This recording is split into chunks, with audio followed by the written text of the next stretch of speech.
நேத்து மே 18ங்கிறதுனால ஈழப்போர்ல இறந்து போன ஈழத்தமிழர்களுக்காக சீமான் நினைவஞ்சலி கூட்டம் நடத்தியிருந்தாரு.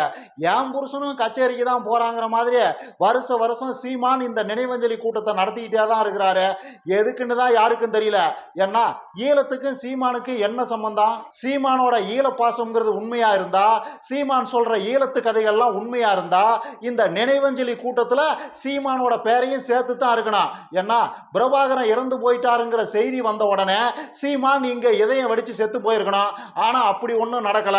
வரலாற்றில் இருக்கிற குறிப்புகள்லாம் என்ன சொல்லுதுன்னா, ஈழத்துல போர் உச்சத்துல நடந்துகிட்டு இருக்கும் போது சீமான் இங்க மதுரையில ரூமை போட்டு நடிகை விஜயலட்சுமியோட உல்லாசத்துல உச்சம் அடைஞ்சுக்கிட்டு இருந்தாரு அப்படிங்கிறது தான் வரலாற்று தகவல்கள்லாம் நமக்கு சொல்றது. உண்மை இப்படி இருக்கும் போது இறந்து போன ஈழத்தமிழர்களுக்காக சீமான் ஏன் நினைவஞ்சலி கூட்டம் நடத்துறாருங்கிறதெல்லாம் யாருக்குமே தெரியாத புரியாத ஒண்ணுதான். ஆக்சுவலா இப்படி இறந்து போன ஈழத்தமிழர்களுக்காக இந்த நினைவஞ்சலி கூட்டத்தை நடத்தி அண்ணன் நம்மளை எல்லாம் கவர முயற்சி பண்றாருல்ல, இந்த ட்ரிக்குங்கிறது இந்த டார்லிங் டார்லிங் டார்லிங் படத்துல பாக்கியராஜ் பூர்ணிமாவை கரெக்ட் பண்றதுக்காக யூஸ் பண்ற அதே இத்து போன பழைய பீத்த டெக்னிக் தான். அந்த படத்துல தான் ஹீரோ பாக்கியராஜ் 10 வயது பாலகனா இருக்கும் போதே அதே 10 வயது பாலகியா இருக்கிற ஹீரோயின் பூர்ணிமாவை கரெக்ட் பண்ணி கல்யாணம் கட்டுறதுன்னு முடிவு பண்ணிடுவாரு. அதுக்காக பாலகன் பாக்கியராஜ் பாலகி பூர்ணிமா மேல அப்படியே காதல் மலையை பொழிவாரு. ஆனா அந்த அம்மா பூர்ணிமாவுக்கு இந்த இளவெல்லாம் ஒன்றும் புரியாம அந்த பக்கம் ஒரு நாய்க்குட்டி மேல அது தன்னோட காதல் மலையை பொழிஞ்சுக்கிட்டு இருக்கும். அதாவது இந்த நாயை லவ்வறதுக்கு பதிலா அது அந்த நாயை லவ்விக்கிட்டு இருக்கும். அப்புறம் திடுதிப்புன்னு அந்த நாய்க்குட்டி செத்து போயிடும். அதை குழி தோண்டி புதைச்சிருவாங்க. அதே சமயத்துல பாக்கியராஜ பல வருடங்கள் சந்திக்க முடியாத மாதிரி பூர்ணிமா பல 100 கிலோமீட்டர்கள் தள்ளி போயிருவாங்க. பூர்ணிமாவை பார்க்கவே முடியாத அந்த பல வருட கேப்ல பாக்கியராஜ் என்ன பண்ணிக்கிட்டு இருப்பாருன்னா, அந்த நாய்க்குட்டியோட சமாதியில வருஷம் போய் பூ வச்சுக்கிட்டு இருப்பாரு.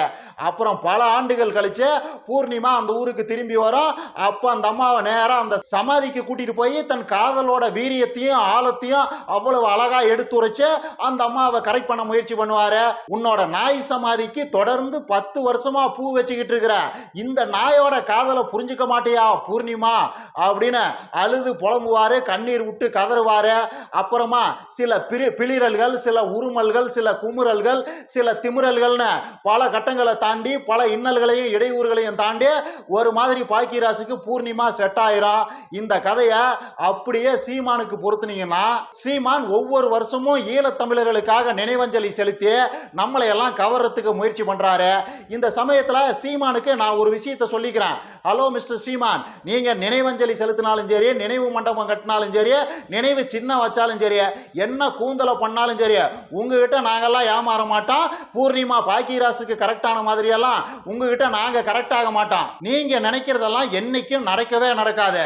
ஏன்னா டார்லிங் டார்லிங் டார்லிங் காலத்துல பூர்ணிமாவுக்கு உண்மையை எடுத்து சொல்றதுக்கு எங்களை மாதிரியான ஆட்கள்லாம் இல்லை. அன்னைக்கு எங்களை மாதிரியான ஆட்கள்லாம் இருந்திருந்தாங்கன்னா நேரா பூர்ணிமா கிட்ட போய், ஏம்மா நாய்க்குட்டிக்கு 10 வருஷமா பூ வச்சுக்கிட்டு இருக்கிற இந்த பைத்தியக்கார நாயை நம்பி நீ போனேன்னா அவ்வளவுதான், ஆயுசுக்கு நீ நாய் படாத பாடுதான் படணும், நாய் மாதிரி தான் லோன்னு அலையணும் அப்படின்னு உண்மையா பக்குவமா ரொம்ப பக்குவமா எடுத்து சொல்லியிருப்போம். அந்த அம்மா பாக்கியராஜ் பக்கம் தலை வச்சு கூட படுத்திருக்காது. ஆனா என்ன பண்றது, அன்னைக்கு ஆள் இல்லை. அதான் இன்னைக்கு நாங்க இருக்கிறோம்ல, உங்களை விட்டுருவோமா? உங்களை எல்லாம் ஜெயிக்க விட்டுருவோமா? ஏங்க மிஸ்டர் சீமான், அம்மாவாசை அநாத பணம் தான். நாங்க இருக்கிற வரைக்கும் அம்மாவாசை நாகராஜ சோழனா மாறுறதுக்கெல்லாம் வாய்ப்பே கிடையாது. ரைட். மேட்ரு என்னன்னா, நேத்து நினைவஞ்சலி கூட்டம் நடத்தின கையோட சீமான் ஒரு பிரஸ் மீட்டை வச்சிருந்தாரு. அதுல பத்திரிகையாளர்கள்லாம் சீமான்ட்ட ஒரு முக்கியமான கேள்வியை கேட்க அதுக்கு பதில் சொல்றங்கிற பேர்ல சீமான் முக்குன்னு முக்கி இருந்தாரு. அதை என்னன்னு பார்த்துட்டு வந்துருங்க.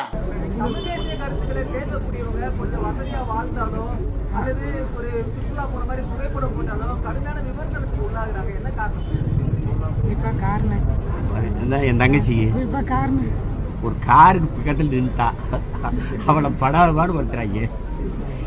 உண்மையிலேயே என் தங்கச்சி கார் வாங்கினது உங்களுக்கு என்னடா பிரச்சனை? என்ன பிரச்சனை உங்களுக்கு? தமிழ் தேசியம்னா என்னென்ன நினைச்சிருக்காங்கன்னா, ஒரு சோழனா பைய, ஒரு தேஞ்சர் செப்பு,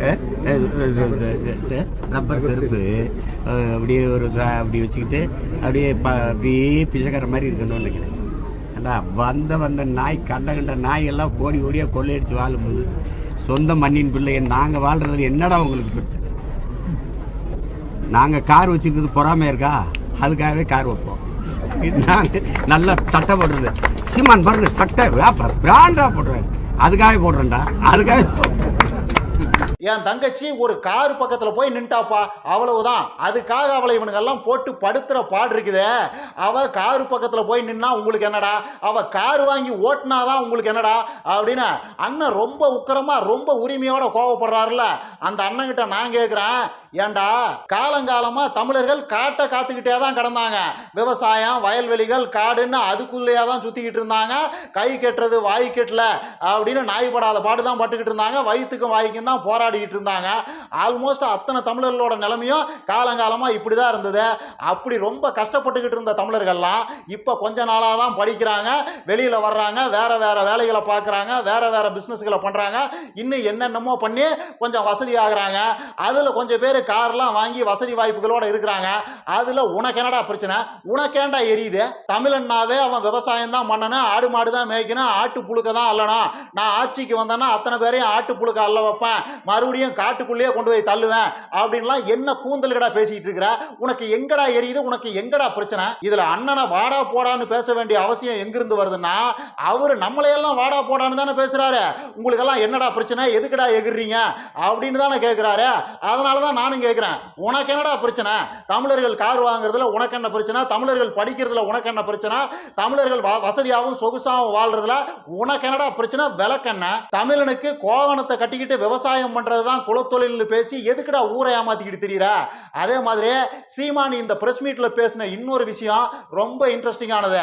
அதாவது தமிழ் தேசியவாதிகள்லாம் கார் வாங்கி ஓட்டக்கூடாதுன்னு நாமெல்லாம் சொல்றோமா? நாம சொல்ற ஒரே காரணத்துக்காகவே அவர் கார் வாங்கி ஓட்டுவாராம், அத்தனை தமிழ் தேசியவாதிகளும் கார் வாங்கி ஓட்டுவாங்களா? இப்ப என்னடா பண்ணுவீங்கிறாரு. இந்த விஷயத்துல சீமானுக்கு நான் சொல்ற பதில் என்னன்னா, தமிழ் தேசியவாதிகள் மட்டும் இல்ல, எந்த தேசியவாதிகள் வேணும்னாலும் எதை வாங்கி வேணும்னாலும் ஓட்டலாம், அதுல இங்க யாருக்கும் பிரச்சனை கிடையாது. ஆனா சீமானும் சீமான் கூடவே இருக்கிற 1-2 தம்பி தங்கச்சிகள் வாங்குற காரு மட்டும் ஏன் விவாத பொருளாகுதுன்னா, ஏன் ஒரு பேசு பொருளாகுதுன்னா, ஏன் அதை பத்தி ஏகப்பட்ட பேர் பேசுறாங்கன்னா, அது அவங்க பிசினஸ் பண்ணியோ இல்ல அவங்க ஏதோ சம்பளத்துக்கு வேலை பார்த்தோ அவங்க சொந்த உழைப்புல வாங்கின காரு கிடையாது.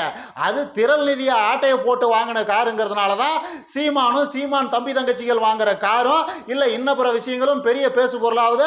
அது கேள்விக்குரிய ஒரு விஷயம் ஆகுது. உங்க சொந்த உழைப்புல கார் வாங்கி இருந்தீங்கன்னா அதை பத்தி எவனாவது பேசுவானா?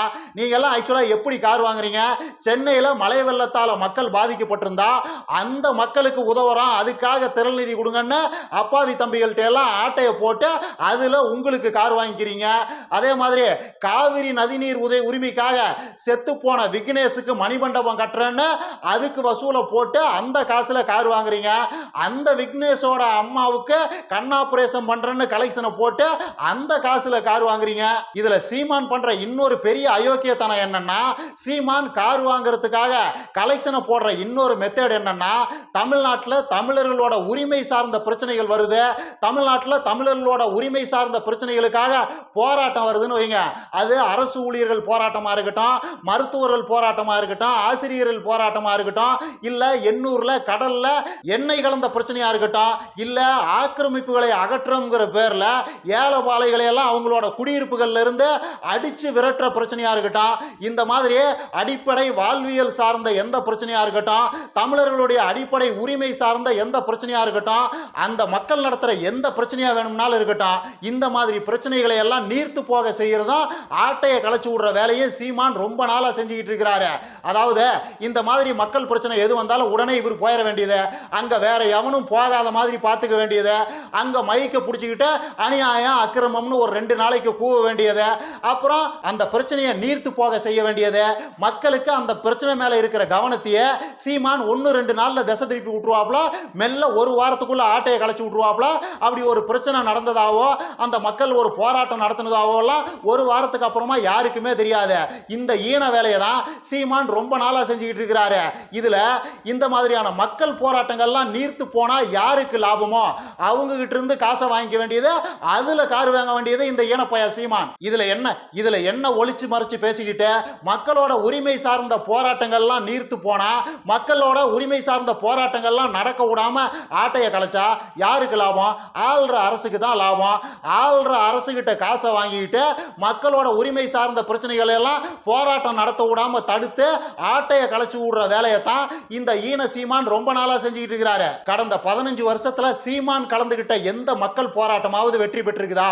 அந்த போராட்டத்தில் அந்த மக்கள்லாம் கோரிக்கைன்னு ஒன்று வச்சிருப்பாங்கல்ல, அந்த கோரிக்கைகள்ல ஏதாவது ஒன்று இந்த 15 வருஷத்துல ஏதாவது நிறைவேறி இருக்குதா? ஒன்னே ஒன்று சொல்லுங்க பாப்போம். சீமான் போராட்டம் நடக்கிற அத்தனை இடங்களுக்கும் போவாரு, போய் ஆட்டையை கலைச்சு விட்டு வந்துருவாரு. அந்த ஆட்டை கலைக்கப்பட்டா யாருக்கு நல்லதோ அவங்க கிட்ட இருந்து பணம் வாங்கி இவர் கார் வாங்கிடுவாரு. இதுதான் கடந்த 15 வருஷமா நடக்குது. அதனால நம்ம மக்களுக்கெல்லாம் நான் சொல்றது என்னன்னா, உங்களுக்கு ஏதாவது பிரச்சனை இருக்குது, அதுக்காக நீங்க போராட்டம் நடத்துறீங்கன்னா நீங்க செய்ய வேண்டிய வேலை சீமான அந்த பக்கமே அண்ட விடக்கூடாது. சீமானோட மூச்சு காத்து கூட உங்க மேல படக்கூடாது. சீமான் வந்தாருன்னா அவ்வளவுதான், சோழி முடிஞ்சது.